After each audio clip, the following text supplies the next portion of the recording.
Bonjour, aujourd'hui je vous propose de réaliser cette petite jupe pour le printemps. Elle est très facile à faire car on n'a pas besoin de patron. Juste 1 mètre de tissu et c'est parti. Allez, on y va. Il nous faut déjà 1 mètre de tissu assez fluide. Moi j'ai choisi une viscose je crois de chez Butinette. Ce qu'il faut c'est vraiment un tissu fluide mais en même temps pas trop transparent. Et puis, il nous faudra aussi des petits boutons assortis, 8 boutons. Notre machine à coudre, du fil. Et c'est parti! La première étape consiste déjà à découper une bande de 10 cm de large en haut de notre tissu.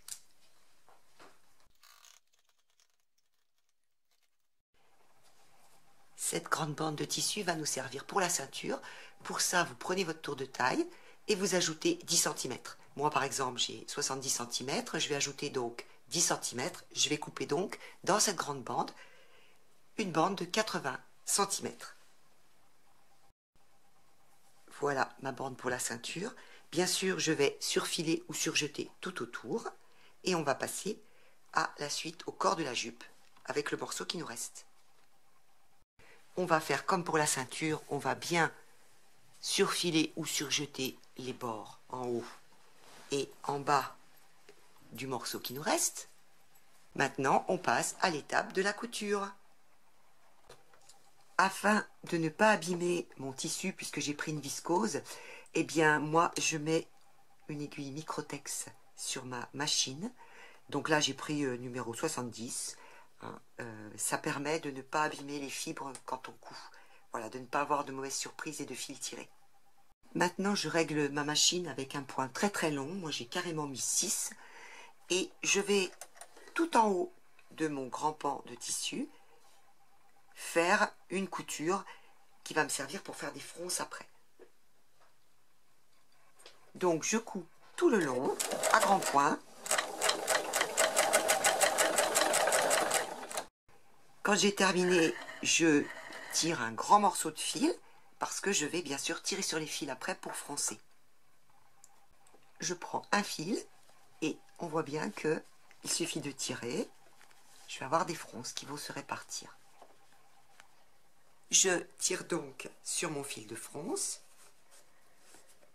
le haut du corps de ma jupe de manière à avoir la même longueur que la ceinture que j'ai découpée précédemment. Ensuite, je vais mettre la ceinture endroit contre endroit avec le haut de ma jupe et je vais épingler le tout. J'épingle bien, j'alterne personnellement avec des petits clips, aussi bien des épingles que des petits clips pour que tout soit bien à la même distance des bords, hein, que j'ai la même chose. D'ailleurs, si je retourne, voilà, j'ai donc ma ceinture épinglée sur le haut de ma jupe. Et maintenant, je vais aller piquer à 1 cm tout le long. Voici ce que l'on obtient une fois que l'on a piqué. Maintenant, on va prendre notre ceinture et on va la replier envers contre envers et l'épingler. La ceinture est épinglée.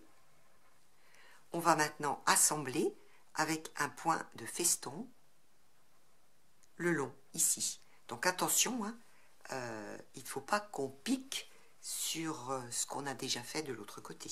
Là, on fait juste un assemblage de toutes ces couches qui sont ici. Voilà, c'est ça qu'on assemble. Mais surtout, on ne va pas repiquer ici, ça c'est déjà fait.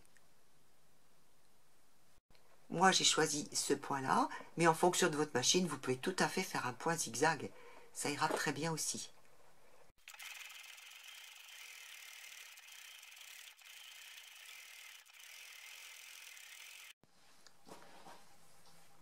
Maintenant, on va repasser.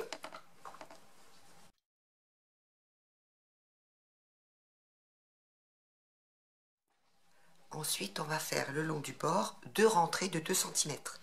Donc, un premier rentrée de 2 cm que je vais marquer bien au fer et un autre rentrée de 2 cm. J'aime bien me servir de ces petites règles primes qui sont vraiment très pratiques quand on fait des ourlets au fer. On a nos centimètres qui sont indiqués et ça va beaucoup plus vite. On peut repasser directement dessus.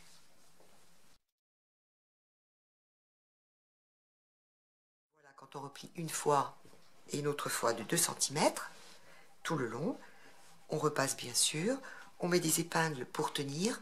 L'endroit peut-être le plus délicat, ça va être l'endroit de la ceinture avec l'épaisseur de la ceinture. Là, on met bien une épingle pour que ça tienne. Et on va faire exactement la même chose de l'autre côté. Lorsqu'on a préparé nos 2 bords, avec le repli de 2 cm 2 fois, eh bien, on va piquer tout le long. On va faire bien attention à l'épaisseur, là où il y a la ceinture. À la limite, si on préfère, on peut aussi le faire à la main, là, juste la petite partie de la ceinture.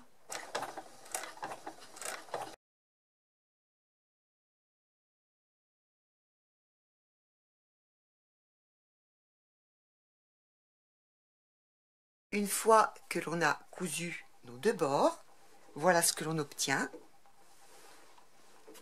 Donc on va l'ajuster sur soi pour vérifier si votre tour de taille correspond bien. On va faire se chevaucher, alors soit sur la droite, soit sur la gauche, comme vous préférez.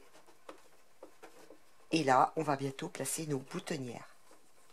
Donc, voilà. On va placer 8 boutonnières. La première, on va la faire horizontale. Et les autres, on les fera verticales. La première, on la fait à peu près à 2 cm du haut.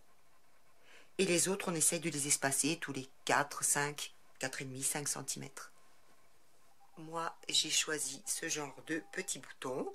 Donc, je vais bien calculer la largeur de ma boutonnière et la faire, bien sûr, un petit peu plus large. Alors, je vous conseille, faites un test avant. Moi, je fais toujours ça, de faire un test sur un petit bout de tissu que je plie en 2-3 fois. Je mets un petit peu de thermocollant derrière ou de papier à déchirer pour que ça tienne bien. Et je fais mes tests de boutonnière comme ça. Voilà, quand mes boutonnières sont terminées, vous voyez, pour m'aider, moi je mets de lin tissé derrière. Je n'ai plus qu'après à le déchirer et ça permet d'avoir des boutonnières plus faciles à faire. Le tissu glisse beaucoup moins. Et quand je parle de l'intermédiaire entre chaque boutonnière, par exemple, je prends le bas de celle-ci et j'ai été jusqu'à 7 cm. En fait, entre les deux, il y a à peu près 4,5, 5. Mais comme je commence ma boutonnière ici, je vais en marche arrière, je reviens, donc j'ai décompté, donc ça me fait 7 cm d'écart entre le début de la boutonnière et la fin de l'autre boutonnière. Je ne sais pas si je me suis fait bien comprendre. Voilà. De toute façon, les boutonnières, c'est toujours quelque chose de délicat, donc prenez bien votre temps. Si jamais vous n'êtes pas à l'aise avec les boutonnières, eh ben vous pouvez tout à fait mettre des boutons pression. Alors maintenant, on va ouvrir nos boutonnières. Et puis, on va coudre les boutons. Et on a presque fini. Un petit schéma pour être plus précis. Voilà. On voit bien la différence. J'ai mis des petits boutons. En dessous, on a mes boutonnières. Une fois les boutons cousus, eh bien, on n'a plus qu'à essayer sa jupe et à faire l'ourlet en bas. Avec un double rentré. Mon ourlet est prêt à être piqué. Donc moi j'ai fait un petit rentré de 2 cm plus un grand de 4 cm. Et donc je vais piquer à 1 cm ici, tout le long. Alors j'ai bien tout épinglé, surtout j'ai bien repassé, parce qu'un travail bien repassé, et ben la couture, elle est super facile après.